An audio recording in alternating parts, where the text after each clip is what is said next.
here. You might not know me since this is my first video, but I want to talk about something I call a branch corruption theory. It's a theory made by me. After watching Trolls World Tour, I gotta say it was pretty good. I do have some problems with it. When I'll mention later on in this video to prove the theory. But I did notice one thing. Branch isn't like the other Paw Trolls, right? So what if he isn't a Paw Troll? His story is dark, yes. But we have to talk about the truth. I'm pulling off the costume of the wolf, what looks to be a sheep, to reveal the wolf inside. This is the branch corruption theory. Also totally original by me. Any users of this theory got a shout out to Tyler Arjuna Clayman.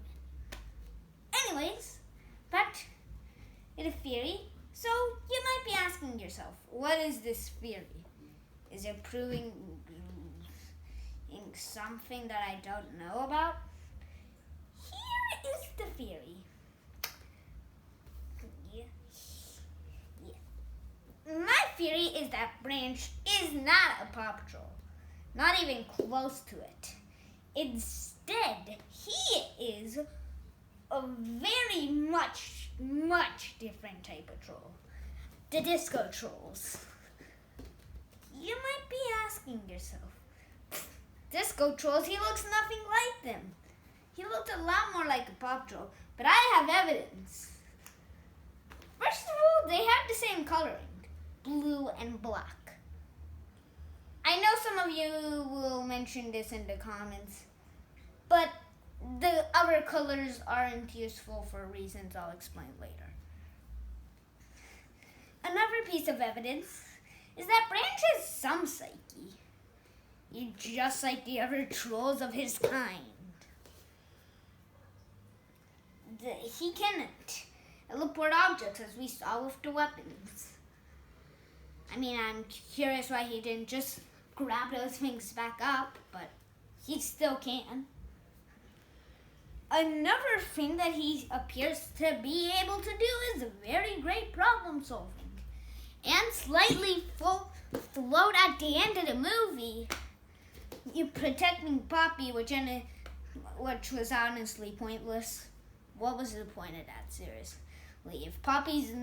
If he knows that Poppy has gumdrops, just why? Why? But anyways, back to the theory. This problem solving is the same thing with the Disco Trolls.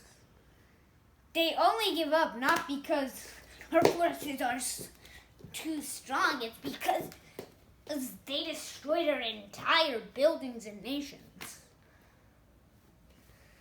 Unlike the other trolls that just go down because they don't have any powers against them.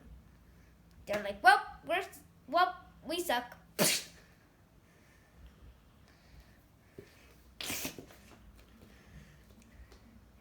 So anyways, back to the actual theory.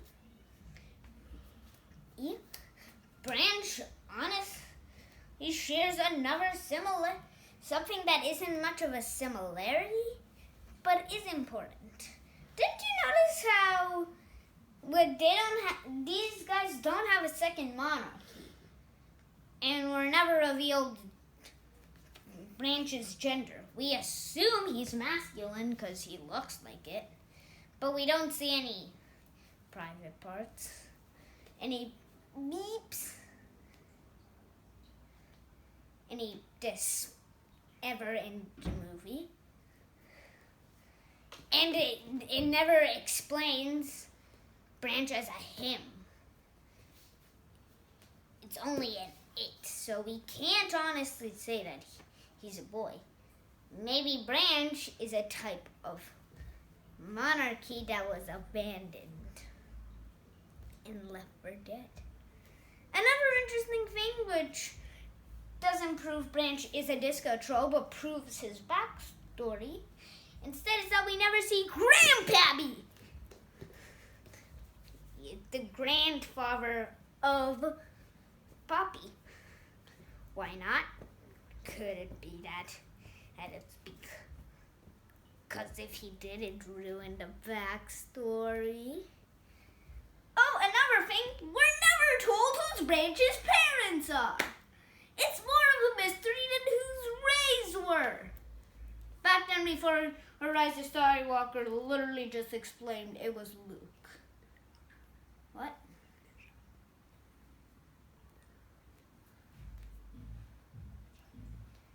But anyways, another interesting thing that's pulling back the boulders is that at the end of the movie, your Branch does a power-up punch. It's not even important. He doesn't attack any enemies. It's just used for a high five. Seriously? Why the hell was that there? And if this theory is true, Poppy shouldn't be able to do it, but whatever. Still, that power-up punch is useful for his powers set. Just like his parents, the Disco Trolls. Another thing that's interesting about Branch is why he's so dark. While being a Disco Troll alone wouldn't explain this, it would throw away some of the boulders in our way to discovering Branch's secret backstory. Another thing that we're told is that, well, he lived with his mother in a desolate wasteland? What? A grandmother character in a place that we see earlier on in the first movie as a crazy, non-livable, shenanigans-like place. Poppy nearly gets eaten alive, turns into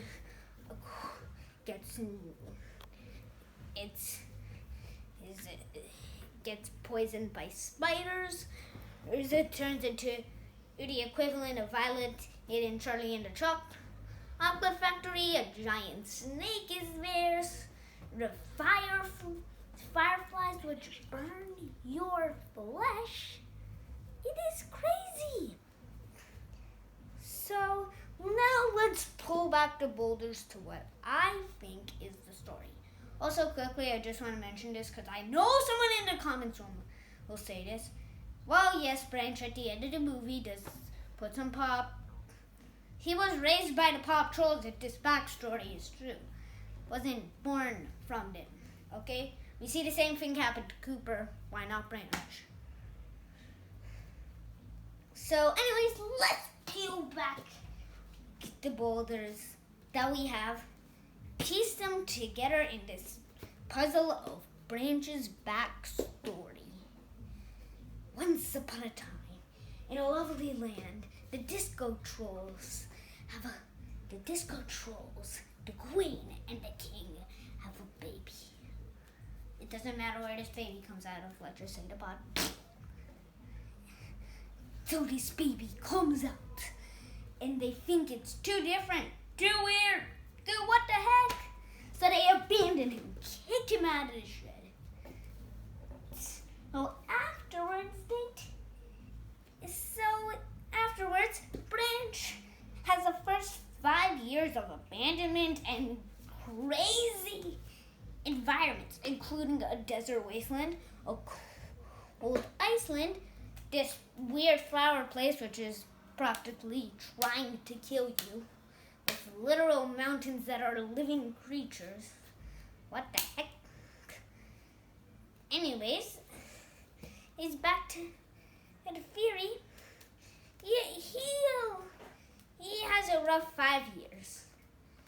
But then Grandpappy Troll shows up, aka Poppy's grandfather, a character which is never seen in the movies, but whatever, takes Branch as one of their own.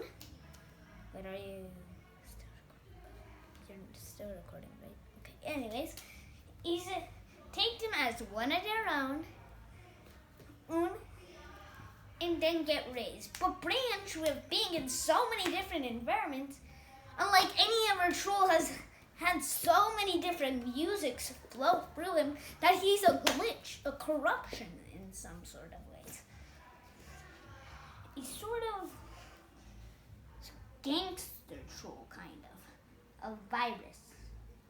So, he doesn't realize, he knows about this and has so much trauma that he covers it up with a fake backstory. He living with his grandmother. And why he doesn't sing. But deep down, if you pull the boulders up from the ground, we'll know the origin of Branch.